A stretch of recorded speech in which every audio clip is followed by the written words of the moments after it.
الرحمن الرحیم السلام علیکم ورحمۃ اللہ وبرکاتہ۔ ناظرین، آج اس ویڈیو میں ہم جانیں گے کہ پاک پانی اور ناپاک پانی کو پہچاننے کا طریقہ کیا ہے، اور کس جانور کا جھونٹا پاک ہوتا ہے اور کس جانور کا جھونٹا ناپاک ہوتا ہے۔ تو چلیے شروع کرتے ہیں۔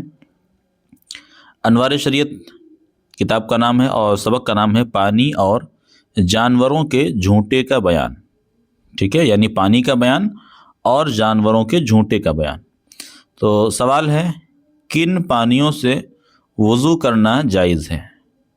ٹھیک ہے، یعنی کس کس پانی کو ہم وضو کے لیے استعمال کر سکتے ہیں۔ وضو کے لیے ہے تو پھر غسل کے لیے بھی ہو سکتا ہے اس کا، ٹھیک ہے، دونوں کے لیے استعمال کر سکتے ہیں۔ تو جواب ہے برسات کا پانی۔ نمبر 1، بارش کا پانی۔ برسات کا مطلب یعنی بارش کا پانی۔ تو سب سے اچھا پانی یہ ہوتا ہے، ٹھیک ہے، جو بارش کا پانی ہوتا ہے۔ اس کے بعد پر ہے ندی کا پانی یا نالے کا پانی۔ ندی تو آپ جانتے ہیں، نالے سے مراد ہے جو چھوٹی ندی آپ کہہ سکتے ہیں، ٹھیک ہے۔ نالے سے مراد وہ نالے نہیں جو عام طور سے شہروں میں یا گندگی کے نالے ہوتے ہیں، وہ مراد نہیں، بلکہ ندی یا نہر کا ایک چھوٹا سا حصہ، ٹھیک ہے، چھوٹی نہر کہہ سکتے ہیں آپ، اس کو نالا بولتے ہیں۔ چشمے کا پانی۔ چشمہ کا معنی ہوتا ہے جھرنا، ٹھیک ہے۔ سمندر کا پانی، ٹھیک ہے، یہ پانی کیا ہے؟ سب پاک پانی ہے، ان سے آپ وضو بھی کر سکتے ہیں، غسل بھی کر سکتے ہیں۔ دریا اور کنویں کا پانی، ٹھیک ہے، دریا سے مراد نہر بھی کہہ سکتے ہیں، جھیل وغیرہ ہے، اس طرح کی چیزیں۔ اور کنویں کا پانی۔ پگھلی ہوئی برف، ٹھیک ہے، برف تھی وہ کسی نے پگھلا لی، جہاں پر برف باری ہوتی وہاں پر اگر برف وغیرہ اس کو گرم کر لیا، پانی بن گیا، اس سے کر سکتے ہیں۔ یا اولے کا پانی۔ اولے کا پانی مطلب یعنی جو بارش میں اولے گرتے ہیں، آسمان سے برف کے ٹکڑے گرتے ہیں، اس کو اولا بولتے ہیں۔ اس کو اگر کوئی پگھلا لیتا ہے، اس کا پانی، یہ بھی کیا ہے؟ پانی وضو اور غسل کے لیے استعمال کر سکتے ہیں۔ تالاب یا بڑے حوض کا پانی، ٹھیک ہے، تالاب یا بڑے حوض کا پانی۔ ابھی آپ اس کے آگے جانیں گے کہ بڑا حوض کون سا ہوتا ہے، ٹھیک ہے، اور تالاب کے اندر بھی کئی قسمیں ہیں، اس کے اندر کس طرح کا تالاب ہونا چاہیے، وہ سب شرطیں ابھی انشاءاللہ آگے آپ جان جائیں گے۔ تو تالاب کا پانی اور بڑے حوض کا پانی، ان سب پانیوں سے وضو کرنا جائز ہے۔ تو دیکھیں آپ، کئی طرح کے پانی ہو گئے، ان تمام پانیوں سے وضو بھی کر سکتے ہیں آپ اور غسل بھی کر سکتے ہیں۔ اب سوال ہے کہ کن پانیوں سے وضو کرنا جائز نہیں ہے، ٹھیک ہے، یعنی ناپاک بھی ہو سکتے ہیں وہ پانی، اور وہ پانی کہ جو یعنی وضو کے لیے لائق نہیں ہے، ناپاک تو نہیں ہوگا لیکن لائق بھی نہیں ہوگا۔ تو اس کا جواب ہے، یعنی کن پانیوں سے وضو کرنا جائز نہیں ہے۔ جواب، پھل اور درختوں کا نچوڑا ہوا پانی، ٹھیک ہے، پھل اور، یہاں پر اور ہے، کسی دوسری کتابوں میں اور بھی لکھا ہوا ہے۔ تو پھل کا پانی کا مطلب یعنی جوس، ٹھیک ہے، اور درختوں کا نچوڑا ہوا پانی۔ درختوں کا نچوڑا ہوا پانی سے مراد مثال کے طور پہ کیلے کا جو پیڑ ہوتا ہے، اس کے اندر بھی کافی پانی ہوتا ہے، اس کو کوئی اگر نچوڑے تو اس کے اندر سے اس کا پانی نکلے گا۔ تو اس طرح کے جو پانی ہے، ٹھیک ہے، پھل کا پانی کا مطلب یعنی جوس، اور درخت کا نچوڑا ہوا پانی، یا وہ پانی کہ جس میں کوئی پاک چیز مل گئی اور نام بدل گیا، جیسے شربت ہے۔ اب آپ دیکھیں، شربت میں پانی ہے، شکر ہے، تو شکر جب پانی کے اندر مل گئی تو پانی ناپاک تو نہیں ہوا، لیکن پانی کا نام بدل کے اس کا نام شربت ہو گیا، ٹھیک ہے۔ تو ان پانیوں سے وضو کرنا جائز نہیں ہے، ٹھیک ہے، یعنی ایک پہلے نمبر پہ کیا ہے؟ جوس ہے، کسی بھی پھل کا جوس ہو، اس سے وضو نہیں کر سکتے آپ، غسل نہیں کر سکتے۔ اور درختوں کا پانی ہے نا، لپٹس ایک درخت ہے جس کے اندر بھی پانی بھی نکلتا ہے کاٹنے سے، اور کیلے کا درخت ہے، اس سے بھی پانی نکل آتا ہے کبھی کبھی۔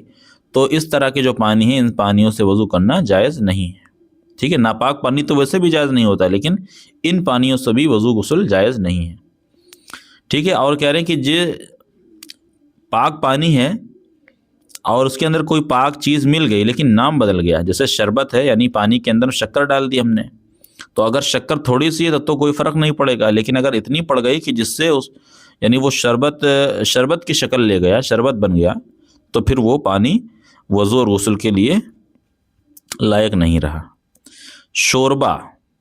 شوربہ کا مطلب سالن، جس طرح سبزی وغیرہ کے اندر سالن بنتا ہے، یا کسی سبزی ہے یا گوشت کا سالن، اس طرح کی جو چیزیں ہیں۔ چائے وغیرہ، ٹھیک ہے، چائے بھی کیا ہے، اس سے بھی وضو غسل نہیں کر سکتے۔ یا بڑے حوض اور تالاب کا ایسا پانی کہ جس کا رنگ یا بو یا مزہ، یہاں پر دھیان دیں تھوڑا سا، پیچھے آپ نے پڑھا تھا کہ بڑے حوض اور تالاب سے وضو کر سکتے ہیں، لیکن کہہ رہے ہیں کہ یہاں پر بڑا حوض تو ہے، تالاب تو ہے، لیکن اس کا پانی ایسا ہو چکا ہے کہ جس کا یا تو رنگ بدل گیا ہے، یا تو اس کی بو یعنی اس کی اسمیل بدل گئی، بدبو آنے لگی ہے، یا اس کا مزہ یعنی ٹیسٹ بدل گیا ہے۔ کس چیز سے؟ کسی ناپاک چیز کے مل جانے سے بدل گیا۔ اب دیکھیں یہاں پر آپ پہچان سکتے ہیں کہ پانی کو اگر پہچاننا ہے آپ کو، تالاب ہے یا کوئی کسی بڑے ہاؤس کے اندر پانی ہے، اور اس کو پہچاننا ہے کہ یہ پانی پاک ہے یا ناپاک، تو آپ کو 3 چیزیں دیکھنا ہے۔ نمبر 1، اس کا رنگ دیکھنا ہے پانی کا، وہ تو نہیں بدلا ہے، ٹھیک ہے، یا اس کی بو یعنی اس کے اندر بدبو تو نہیں آ رہی ہے، یا اس کا مزہ یعنی ٹیسٹ پانی کا۔ ان تینوں میں سے کوئی چیز بدلنا نہیں چاہیے کسی ناپاکی کی وجہ سے۔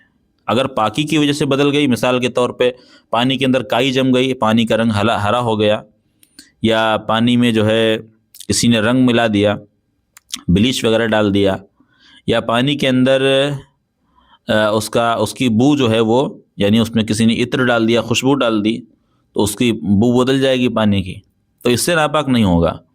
ناپاکی کی وجہ سے اگر یہ 3 چیزوں میں سے کوئی ایک چیز یا 2 چیز بدلتی ہیں، یا تینوں چیزیں بدل جاتی ہیں، تو پانی ناپاک ہو جائے گا، ٹھیک ہے۔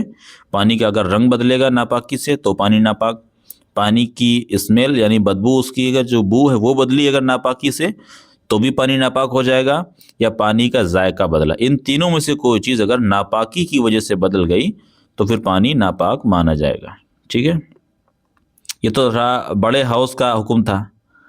اور چھوٹے حوض یا گھڑے کا وہ پانی کہ جس میں کوئی ناپاک چیز گر گئی ہو، ٹھیک ہے۔ بڑے حوض کے لیے دوسرا حکم ہے، اور چھوٹا حوض ہے تو یا گھڑا ہے، مطلب مثال کے طور پہ بالٹی ہے یا پانی کی ٹنکی ہے جو عام طور سے گھروں کے اوپر لگی ہوتی ہے، ان ٹنکیوں میں یا بالٹی کے اندر، ٹھیک ہے، کوئی ناپاک چیز اگر گر جاتی ہے تو وہ پانی ناپاک ہو جائے گا، چاہے اس کا رنگ بدلے، چاہے اس کی بو بدلے یا نہ بدلے، اس کا ذائقہ بدلے یا نہ بدلے، ٹھیک ہے۔ یا ایسا جانور مر گیا جس میں بہتا ہوا خون ہو، یا ایسا جانور مر گیا چھوٹے حوض یا تالاب کے اندر ایسا جانور مر گیا جس میں بہتا ہوا خون ہو۔ بہتا ہوا خون سے مطلب یہ ہے کہ مثال کے طور پہ جو جتنے جانور ہیں جو زمین پر رہتے ہیں اکثر وہ بہتے ہوئے خون والے ہوتے ہیں، جیسے بکری ہے، بھیڑ ہے، گائے ہے، کتا ہے، اس طرح کے جانور کیا ہیں، بہتے ہوئے خون کے ہیں۔ اور مثال کے طور پہ مچھلی جو ہے وہ بہتے ہوئے خون والی جانور نہیں ہے، مچھلی کے اندر خون تو ہوتا ہے تھوڑا سا، لیکن وہ بہتے ہوا خون نہیں مانا جاتا ہے۔ اسی طرح سے کیکڑا ہے نا، اس طرح کی جو چیزیں ہیں وہ خون تو ہوتا ہے تھوڑا بہت ان کے اندر، لیکن اس کو بہتا ہوا خون نہیں کہتے ہیں۔ تو اگر وہ جانور مر گیا پانی کے اندر جس میں بہتا ہوا خون ہوتا ہے تو اس سے پانی ناپاک ہو جائے گا۔ اور اگر بہتا ہوا خون نہیں ہے، جیسے مثال کے طور پہ مچھلی ہے، تو مچھلی اگر پانی میں مر جاتی ہے تو پھر اس سے پانی ناپاک نہیں ہوگا، اگرچہ پانی کا رنگ یا بو یا مزہ نہ بدلا ہو، ٹھیک ہے۔ نہیں، اگر جانور مر گیا بہتے ہوئے خون والا پانی کے اندر، تو چاہے پانی کا رنگ بدلے یا نہ بدلے، چاہے اس کی بو بدلے یا نہ بدلے، یا مزہ بدلے یا نہ بدلے، پانی ناپاک ہو جائے گا۔ اور اگر مچھلی وغیرہ پانی کے اندر مر گئی ہے تو پھر پانی ناپاک نہیں ہوگا۔ اور وہ پانی کہ جو وضو یا غسل کا دھون ہے، یعنی جس کو ہم وضو میں استعمال کر چکے ہیں وہ پانی، یا غسل کا دھون یعنی غسل کرنے کے بعد جو پانی ہمارا نیچے گرتا ہے وہ پانی، ویسٹ پانی، ٹھیک ہے، استعمال ہوا پانی، یعنی اس کا یوز کیا ہوا پانی، ان سب پانیوں سے وضو کرنا جائز نہیں ہے۔ تو ابھی تک آپ نے 2 سوال سمجھ لیے، کن پانیوں سے وضو کرنا جائز ہے وہ سمجھ گئے آپ، اور کس سے نہیں جائز نہیں ہے وہ ابھی آپ سمجھ گئے۔ اب اگلا سوال ہے، کیا وضو اور غسل کے پانی میں کچھ فرق ہے؟ تو جواب ہے کہ نہیں، جن پانیوں سے وضو جائز ہے ان سے غسل بھی جائز ہے، اور جن پانیوں سے وضو ناجائز ہے غسل بھی ناجائز، یعنی وضو اور غسل کے پانی میں کوئی فرق نہیں ہوتا۔ جو پانی وضو کے لیے صحیح ہے غسل بھی کر سکتے ہیں، غسل کر سکتے ہیں تو وضو بھی کر سکتے ہیں۔ اگلا سوال، کن جانوروں کا جھونٹا پاک ہے؟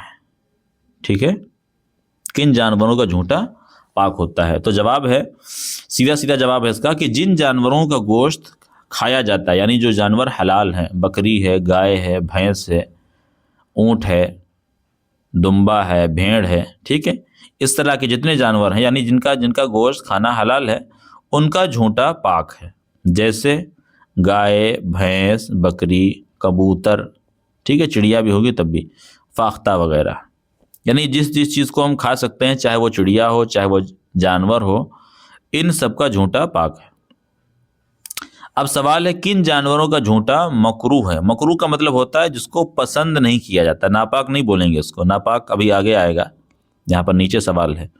مکروہ کا مطلب یہ ہوتا ہے کہ جس کا جھونٹا اچھا نہیں سمجھا جاتا ہے، ٹھیک ہے، ناپاک تو نہیں ہوگا لیکن اس کو استعمال نہیں کرنا چاہیے۔ جواب، گھر میں رہنے والے جانور جیسے بلی ہے، چوہا ہے، سانپ ہے، چھپکلی ہے، اور اڑنے والے شکاری جانور سے مطلب یعنی شکاری پرندے، چڑیا، جیسے شکرا ہے، باز ہے، بحری ہے، چیل ہے، کوا وغیرہ، ٹھیک، ان سب کا جھونٹا کیا ہے؟ مکروہ ہے۔ اس کے علاوہ وہ مرغی جو چھوٹی پھرتی ہو، یعنی جو کھولا گھومتی ہے، نالی اور گندی جگہ پر منہ ڈالتی ہے اور نجاست پر منہ ڈالتی ہو، اور وہ گائے جس کی عادت غلیظ کھانے کی ہو، یعنی جو گائے یا بھینس وغیرہ غلیظ یعنی ناپاکی وغیرہ کھاتی ہے نا، غلط مطلب ناپاک چیزیں کھا لیتی ہے، ان سب کا جھونٹا مکروہ ہے، ٹھیک ہے، یعنی یہ وہ چیزیں ہیں کہ جن کے جھونٹے کو شریعت نے پسند نہیں کیا ہے۔ اگلا سوال ہے، کن جانوروں کا جھونٹا ناپاک ہے؟ ٹھیک ہے، تو سیدھا سا جواب اس کا ہے، یعنی جن جانوروں کا گوشت کھانا جائز نہیں ہوتا ہے ان کا جھونٹا ناپاک بھی ہوتا ہے۔ جواب ہے اس کا، سور، کتا، شیر، چیتا، بھیڑیا، ہاتھی، گیدڑ اور دوسرے شکاری چوپائے جو شکار کرتے ہیں، ان سب کا جھونٹا ناپاک ہے، ٹھیک ہے۔ تو یہ ہمارا سبق پورا ہو گیا، تو جس میں آپ سمجھ گئے کہ کس کس پانی سے وضو کرنا جائز ہے، کس سے جائز نہیں ہے، اور کن جانوروں کا جھونٹا پاک ہوتا ہے، کن کا جھونٹا ناپاک ہوتا ہے۔ اگر ویڈیو پسند آئی ہو تو لائک کر دیں، اسی طرح کی اور ویڈیو دیکھنے کے لیے چینل کو سبسکرائب کر لیں۔ ملتے ہیں انشاءاللہ اگلی ویڈیو کے اندر، تب تک کے لیے السلام علیکم ورحمۃ اللہ وبرکاتہ۔